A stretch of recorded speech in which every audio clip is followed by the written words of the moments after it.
امریکی ایوانی نمائندگان نے صدر ڈونلڈ ٹرمپ کے ایران کے خلاف فوجی کارروائی کے اختیارات کو محدود کرنے کی قرارداد منظور کر لی۔ حکمران جماعت نے بھی پھوٹ اپوزیشن کا ساتھ دیا۔ حزب اختلاف کی جانب سے پیش کی گئی اس قرارداد میں مطالبہ کیا گیا کہ کانگریس کی باقاعدہ منظوری کے بغیر ایران کے خلاف کسی بھی جنگی کارروائی کو آگے نہ بڑھایا جائے۔ ایوانی نمائندگان میں ہونے والی رائے شماری کے دوران قرارداد کے حق میں 215 جبکہ مخالفت میں 208 ووٹ آئے۔ اس موقع پر حکمران جماعت کے 4 ارکان نے بھی حزب اختلاف کو ووٹ دیا اور اپنی جماعت کی پالیسی سے ہٹ کر قرارداد کی حمایت کی۔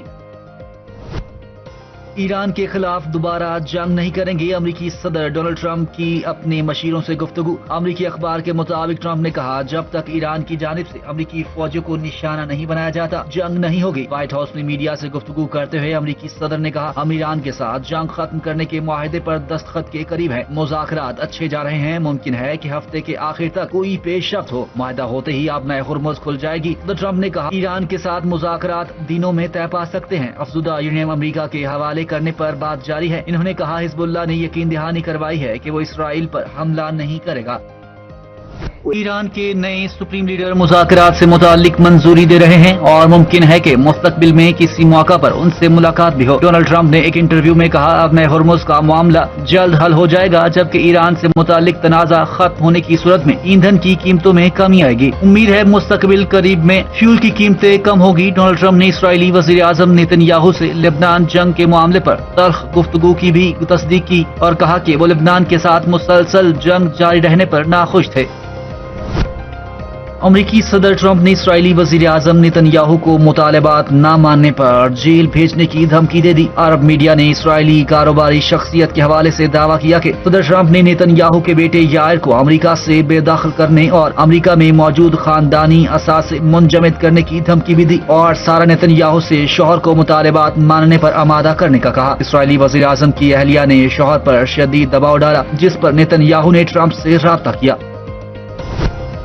اسرائیل اور لبنان نے امریکہ کی ثالثی میں واشنگٹن میں ہونے والے چوتھے سفریقی مذاکرات کے بعد جنگ بندی پر اتفاق کر لیا۔ دونوں ممالک نے مذاکراتی عمل جاری رکھنے اور کشیدگی کے مستقل خاتمے کے لیے مزید پیش رفت پر آمادگی ظاہر کی۔ امریکی محکمہ خارجہ کی جانب سے جاری مشترکہ اعلامیہ کے مطابق فریقین نے جنگ بندی کے نفاذ اور خطے میں استحکام کے فروغ کے لیے متعدد اقدامات پر اتفاق کیا۔ اعلامیہ میں کہا گیا اسرائیل اور لبنان 22 جون کو دوبارہ مذاکرات کریں گے تاکہ جامع معاہدے کی جانب پیش رفت کو یقینی بنایا جا سکے۔ حزب اللہ کو حملے روکنے اور جنوبی لتانی سیکٹر خالی کرنے کی شرط تسلیم کرنا ہوگی۔ اس مقصد کے لیے مخصوص حفاظتی علاقے قائم کیے جائیں گے جن کا کنٹرول لبنانی فوج کے پاس ہوگا۔ وہاں کسی غیر ریاستی عنصر کو داخل ہونے کی اجازت نہیں دی جائے گی۔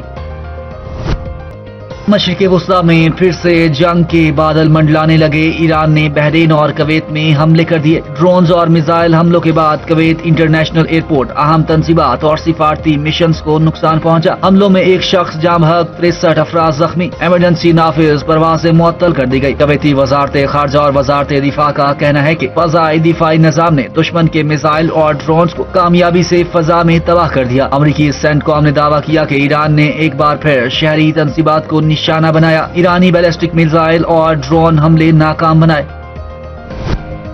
کسی بھی جارحیت کا فیصلہ کن اور عبرت ناک رد عمل دیں گے ایرانی پارلیمنٹ کے اسپیکر محمد باقر کالباف کا جواب۔ کہا امریکہ اور اسرائیل کے خلاف ایرانی قوم نے ثابت کیا ہے کہ ایران کو دھمکیاں دینے کا دور ختم ہو چکا۔ اس سے قبل ان کا کہنا تھا کہ اگر اسرائیل نے لبنان پر حملے نہ روکے تو ایران نہ صرف امریکہ سے مذاکرات روک دے گا بلکہ ان حملوں کے خلاف مضبوطی سے کھڑا ہوگا۔ امریکہ سے رابطے منقطع نہیں ہوئے اور دونوں ملک تبادلہ کیے گئے متن کا جائزہ لے رہے ہیں۔ ایرانی وزیر خارجہ عباس عراقچی نے کہا ہے کہ ایرانی افواج امریکی استعمال کے مقامات پر دفاعی کارروائیاں کر رہی ہے۔ ایران کسی بھی دشمنی کے اقدام کا فوری اور فیصلہ کن جواب دے گا۔ عراقچی کی جانب سے خبردار کیا گیا کہ اگر اسرائیل بیروت پر حملہ کرے گا تو ایران فیصلہ کن جواب دے گا۔ حکومت اور پیپلز پارٹی کے درمیان اہم مشاورتی اجلاس۔ بجٹ 10 جون کو پیش کرنے کی وزیر اعظم کی سفارش پر اتفاق۔ بجٹ کے حوالے سے مذاکرات کا اعلامیہ جاری۔ اجلاس میں مالی سال 2026-27 کے لیے معاشی حکمت عملی اور ترقیاتی اہداف پر تبادلہ خیال کیا گیا۔ پبلک سیکٹر ڈیولپمنٹ پروگرام کے تحت ترقیاتی منصوبوں پر تفصیلی غور ہوا۔ مالیاتی استحکام، عوامی فلاح اور جامع اقتصادی ترقی سے متعلق امور زیر بحث آئے۔ اعلامیہ کے مطابق نائب وزیر اعظم اسحاق ڈار وزیر خزانہ محمد اورنگزیب نے پیپلز پارٹی کے وفد سے ملاقات کی۔ وزیر مملکت بلال اظہر کیانی اور معاون خصوصی طارق واجوہ بھی شریک تھے۔ پیپلز پارٹی وفد میں وزیر اعلیٰ سندھ سید مراد علی شاہ، نوید قمر، شری رحمان، سلیم مانڈی والا شامل تھے۔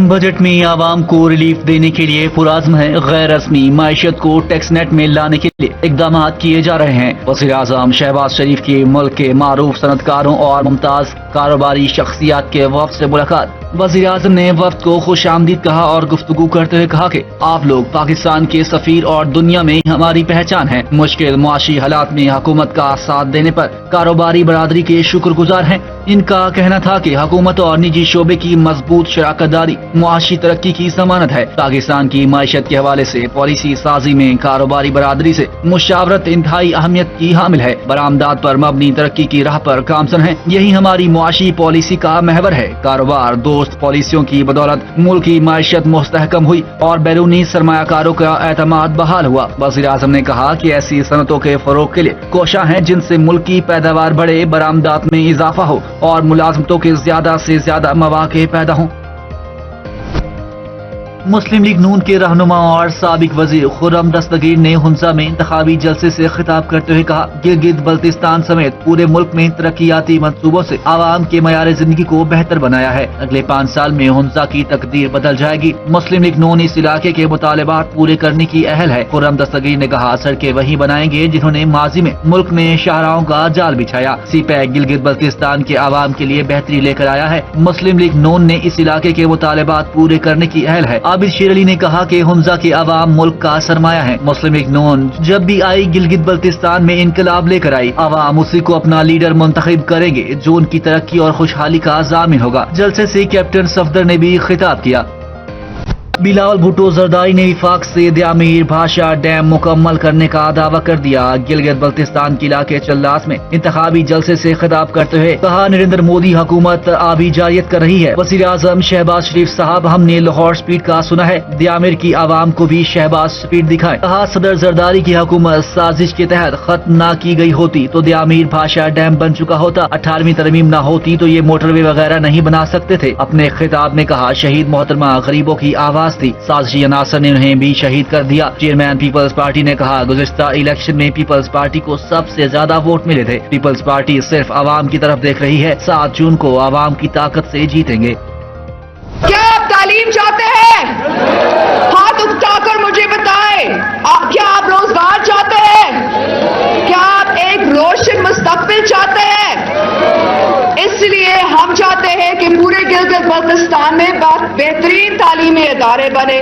صرف بلاول بھٹو زرداری وہ ایک لیڈر ہے جو آپ کے سوچتے ہیں، چاہے مسئلے روزگار کا ہو، تعلیم کا ہو، صحت کا ہو یا ترقی کا، ان کا مقصد صرف ایک ہوتا ہے، عوام کی بہتری۔ عوام کی فلاح و بہبود پیپلز پارٹی کا مشن ہے۔ گلگت بلتستان کے نوجوانوں کو تعلیم اور روزگار کے بہترین مواقع فراہم کریں گے۔ خاتون اول آصفہ بھٹو زرداری کا ہنزا کے علاقے علی آباد میں جلسے سے خطاب، کہا، گلگت بلتستان کے عوام کو صحت کی بہتر سہولتیں فراہم کریں گے۔ عوام اپنے مستقبل اور حقوق کے لیے تیر پر ٹھپا لگائیں۔ آصفہ بھٹو زرداری نے کہا، شہید ذوالفقار علی بھٹو نے عوام کے حقوق کے لیے جدوجہد کی۔ بلاول بھٹو اپنے نانا اور ماں کا مشن آگے بڑھا رہے ہیں۔